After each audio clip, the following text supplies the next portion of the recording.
Yo guys, what's up? It's me, Colin from PridefulWarror. In today's video, we are joined with DF900. What's up, buddy? What's going on, PridefulWarror? I'm doing fine. Yourself? Good. Great. So we got a couple of things we want to talk about. So, we got a couple of questions typed up. So, without further ado, let's get right into them. What are your thoughts and opinions on Xenoverse 2?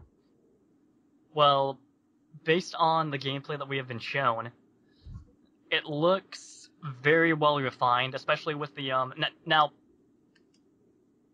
for those of you who have been following my channel for a while, you would know that I hate spoilers, but when it comes to Dragon Ball, I really don't care. Unless it's for Super.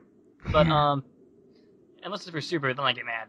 But if it's games, then I don't really care, because chances are I'm gonna get the game anyway, so.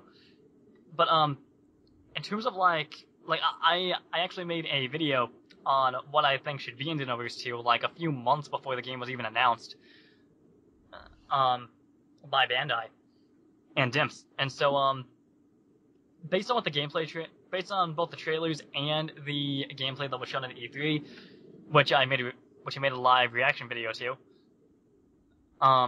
it seems very well refined from the original, and it seems that you'll be able to do a lot more stuff. Yeah, and I love its new hub world too. It seems like you can fly through the entire city, and I think it's called Content City now.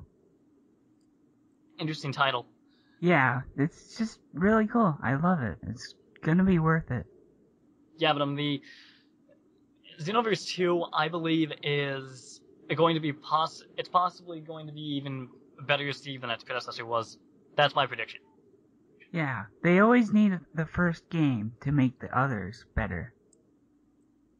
Yeah, exactly. I mean, just look at Borderlands. I mean, you go from like a game that sucks to a game that's amazing. Same with Halo 1. Like they yeah. Yeah, and the jumping from the original game was kind of like just terrible, and then in Halo 2, they really took out the fall damage, and now it's like really better. And now it's all like team based, which is awesome too. Yeah, exactly. And like, I mean, think about it. Like these preceding games set the benchmarks for what would be in the sequels, so to speak. Yeah. Another shining example would be the Budokai series. That was awesome. I mean, Budokai 1 started out with like, okay 3D graphics. Yeah. Then Budokai 2 added cell shading and a few other things. And then finally Budokai 3 was the ultimate, like, bending together of that. That was the best. Budokai 3 was the best received, but the weakest selling, and at least that's what I've heard. And then, if I'm not mistaken, Infinite World was Budokai 4, I believe. Well, I mean, Infinite World it wasn't very well received. Yeah, The story mode was pretty cool. I mean, you could access fights from anywhere, from any point, but other than that, it really wasn't anything worthwhile. The only thing I loved about Infinite World was how they had those little mini games, like you could train with Gohan, and those were fun. You can catch bubbles. That was really awesome. Bubbles. Okay, so but yeah, like, and also, if I'm not mistaken, Future Gohan and Turles were in the gameplay show, and they were fighting each other. And if this is the case in the actual game, then that means that there could be even more movie characters appearing, like Cooler, Hirudegan, Janemba. Paikon, Janemba, possibly. I mean, okay, so the last game only had Broly and Omega Shenron. Although Omega Shenron wasn't in a movie, but he was in a quote-unquote non-canon source. Yeah, I mean, Dragon Ball GT was good and all, but the only person who really brought it down was Pan. I mean, she pretty much ruined it in a way, like how she messed up the ship in the beginning of the show. Bulma would have never done that. I know. Exactly, Although, granted, she is Goku's granddaughter. Yeah, so... Well, alright, let's get into the second question. Bring it on! Yeah. How big do you think the character roster should be? Oh boy. Okay. I know that I'm probably gonna get a lot of hate for this. Haters, you can hate me if you want. But in my opinion, the character roster should be as massive as Budokai Tenkaichi 3's was. Yes. I mean, Of okay, course. so now I mentioned this also in my What Should Be in Xenoverse 2 video. I'll have Colin leave a link to it in the description, and I'll leave a description for it on the version of the video on my channel as well, so that you guys can check it out on both of our channels. But essentially, Budokai Tenkaichi 3's character roster was enormous. I mean, it had the and not enormous in a sense that all the characters play the same. They don't. They have their own unique fighting style Exactly. too, which was amazing. Exactly, and I mean, also, okay, so you played the game, right? Budokai Tenkaichi 3. Yes, I played it like a million of times, and I just never stopped. Okay, so well, do you remember how when you select a character, like say that you select Goku or something like that, and you want to play as Super Saiyan 3 from the start?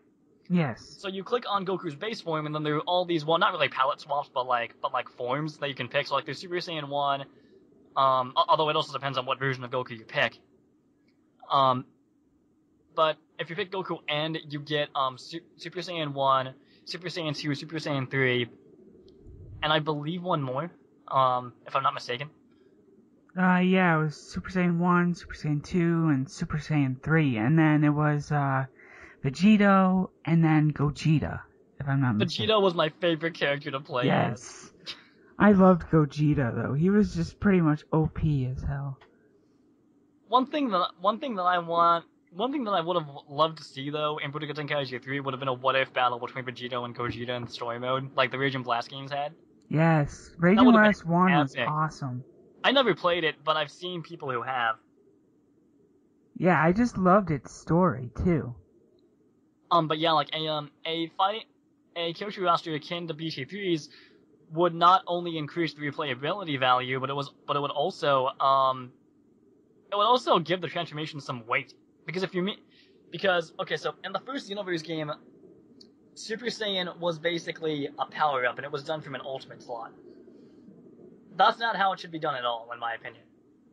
Exactly, it should be like Rage and Blast 2, and just like Budokai Tenkaichi 3, how you can just select the form, how you can power down, power up, and then it should just be easy to choose. Yeah, also, I believe it was either Rage and Blast 1 or Rage and Blast 2 that allowed you to customize the character's moveset. That also needs to happen. Yes. That has to happen. Because it makes the characters feel less like robots and more like, actual characters. And speaking of robots, in Rage and Blast 2, there's this skill, not really skill, but this item that can make the CPU stronger. Which is really awesome, in my opinion. Yeah, exactly. Also, I heard that, well, I was searching up Xenoverse 2 news yesterday, and I heard that, they're gonna include Dragon Ball Super DLC, which sounds pretty cool. That's gonna be awesome. I can't wait to play as Hit and use his time skip. Wasn't it like a 0.5 time skip or something, or 0.1? I think, I don't know. I don't really remember. But yeah, what about you, Colin? What do you think, the character roster should be? I think the character roster should start from, Dragon Ball, all the way to GT, including what-if characters from, Dragon Ball Heroes. And it should just contain everything. Yeah, I couldn't agree more with you, man. I mean, if anything, the character roster in Xenoverse 2 needs to be, it needs to be like Budokai Tenkaichi 3's. It has to be, because the first game barely had 100 characters. I know, I think it had, It barely had 50. That was just really bad in my opinion, but hey. And also, one move that was really bad in my opinion was making Super Saiyan 4 Vegeta a pre-order bonus. Exactly, they should have just made that They should have just added him as unlockable downloadable content along with GT. Because if I'm not mistaken, Dragon Ball GT was DLC, or it was included with the game itself. Yeah, and I have Xenoverse 1 on Xbox One, Xbox 360, and I have Super Saiyan 4 Vegeta for both of them, but I don't have them on Steam, which really stinks. I was never able to play as Super Saiyan 4 Vegeta, so I have no idea how he fights. The only thing I don't really like about Super Saiyan 4 Vegeta is that when your health gets knocked down, then his entire health decreases. Wow. That's the only bad thing about it. The thing though is like, okay, so here's another thing. For the character roster, okay, so in Budokai Tenkaichi 3, and I believe in the other Budokai Tenkaichi games, when you transform into a Super Saiyan, the character's entire posture changes. The voice, the voice, the way they attack, the moves. The moves need to change as well, and those also need to be customizable. Now, speaking of moves, for the next question I have, what kind of super attacks and ultimate attacks would you like to see for your created characters? Well, I also addressed this in my What Should Be in Xenoverse 2 video, which again I'll leave in the description box below in case you guys want to see it.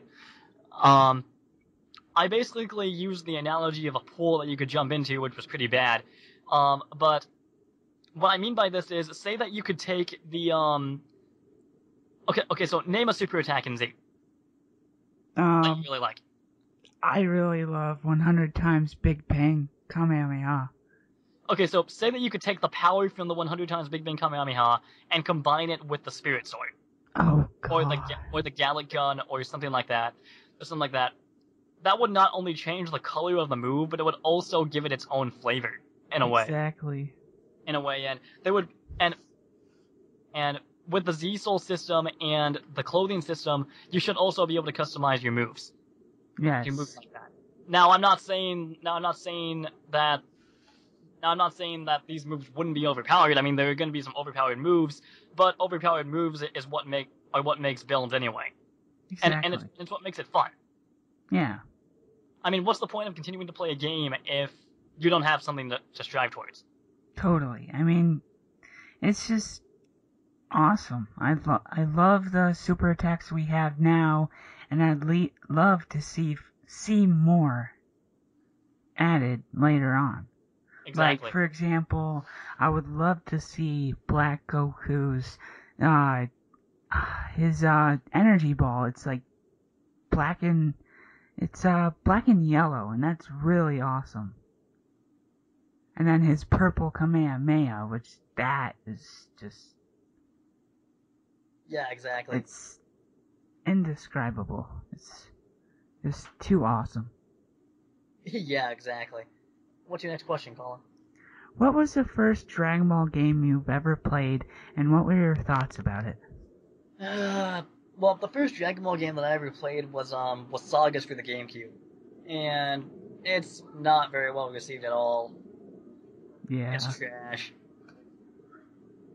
Yeah, my favorite game was probably Raging Blast 1, because we got to see like what if characters like Super Saiyan 3 Vegeta and Super Saiyan 3 Broly. That was awesome. I would love to see more what if characters added in the future.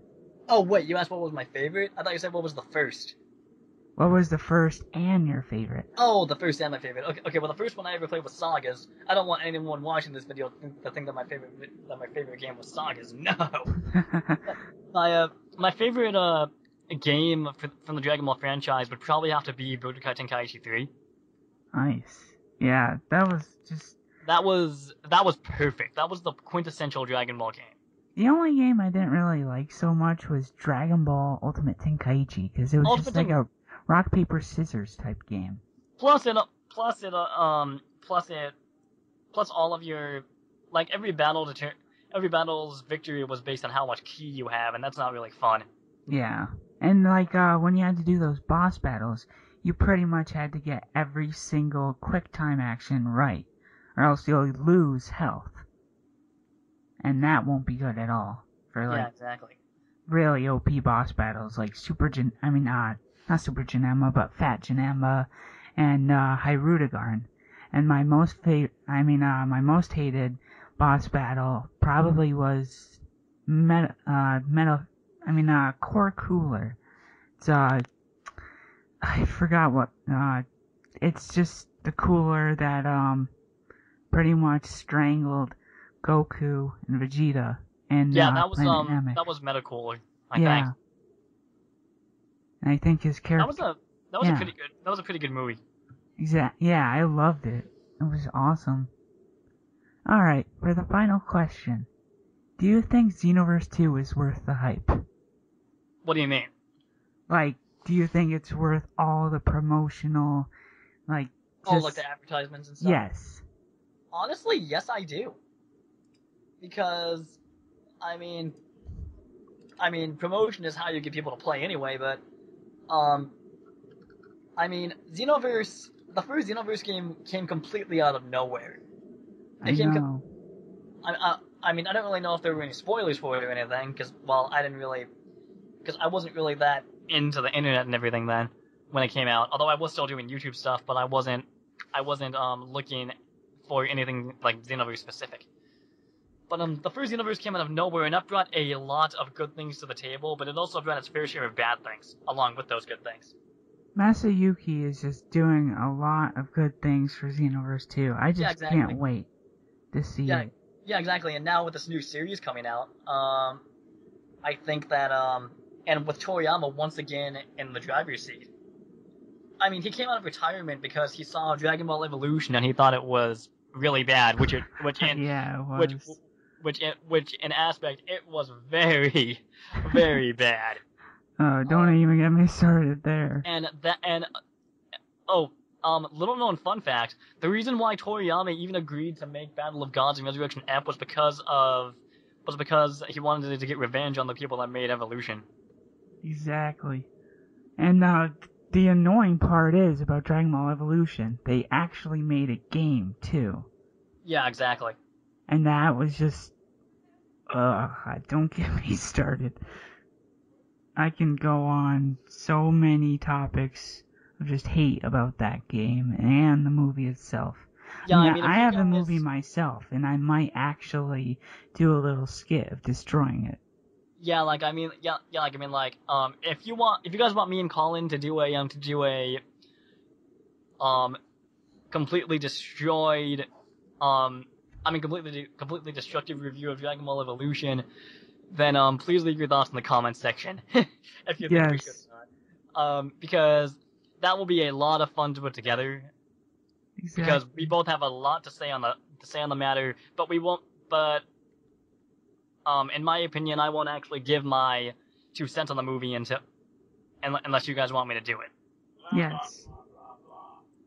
Hey, Dad. Alright, guys. Well, that was a lot of fun.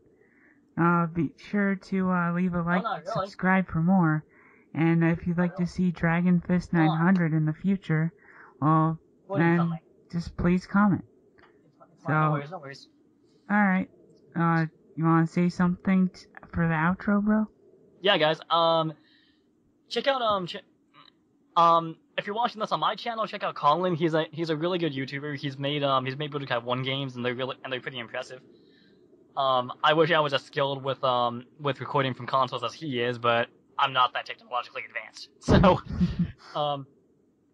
and if you're watching this on his channel, feel free to go check out my channel. I'll have Colin leave a link in the description box below, and I will do the same for his channel. Yes, and I'll also have a link to his Xenoverse 2 live reaction in the description as well. So, okay, guys. Alright, we'll see you guys later. Alright, have an epic day, guys. God bless. Bye-bye. Stay super. Peace. Alright, bye-bye. Peace.